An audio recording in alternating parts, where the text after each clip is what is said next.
pass by a field of buckwheat after a thunderstorm, you will often find it looking blackened and singed, as if a flame of fire had swept over it.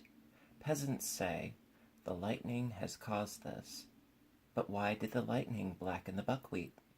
I will tell you what I heard from the sparrow, who was told by an old willow tree standing near a field of buckwheat. It was a large, imposing old willow tree, although somewhat crippled by old age, and split in the middle. Grass and a bramble bush grew in the cleft. The tree was bending down its branches so that they nearly touched the ground, hanging down like long green hair.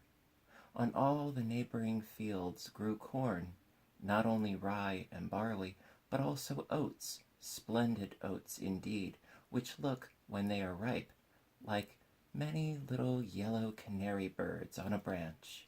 The corn was lovely to look at, and the fuller the ears were, the lower they were hanging down, as if in godly humility. Close by, right opposite to the old willow tree, was also a field of buckwheat. The buckwheat did not bend down like the other corn, but stood proudly and stiffly upright. "I am certainly as well off as the corn," it said. "I am, in addition to this, much better looking.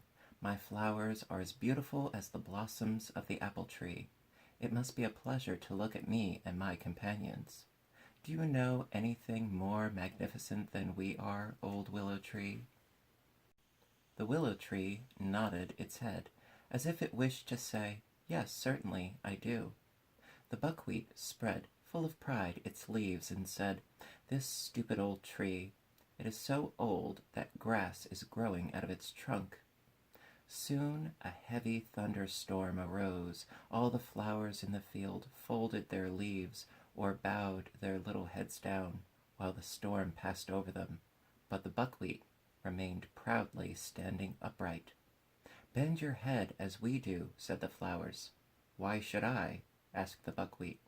"Bend your head as we do," said the corn. "The angel of the storm is approaching. His wings reach from the clouds down to the ground. He will cut you in two ere you can cry for mercy." "But I refuse to bend my head," said the buckwheat. "Close up your flowers and bend down your leaves," cried the old willow tree. "Do not look up at the lightning when it tears the clouds. Even mankind can't do that. For while a flash of lightning lasts, one can look into heaven, and that dazzles even mankind. What would then happen to us, the plants of the earth, which are so greatly inferior to men, if we dared to do so?" "Why greatly inferior?" said the buckwheat. "If you cannot give a better reason, I will look up into heaven." And in its boundless pride and presumption it did look up. Suddenly came a flash of lightning that was so strong that it seemed for a moment as if the whole world was in flames. When the storm had abated, the flowers and the corn stood refreshed by the rain in the pure, still air, but the buckwheat was burnt by the lightning, and had become a dead, useless weed.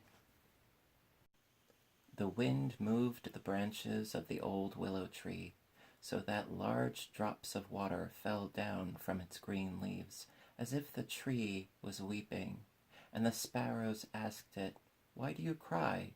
Blessings are showered upon us all. Look how the sun shines, and how the clouds sail on. Do you not smell the sweet fragrance of flowers and bushes? Why do you cry, old willow tree?" Then the willow tree told them of the pride of the buckwheat, of its presumption, and of the punishment which it had to suffer. I, who have told you this story, have heard it from the sparrows. They related it to me one night when I had asked them for a tale.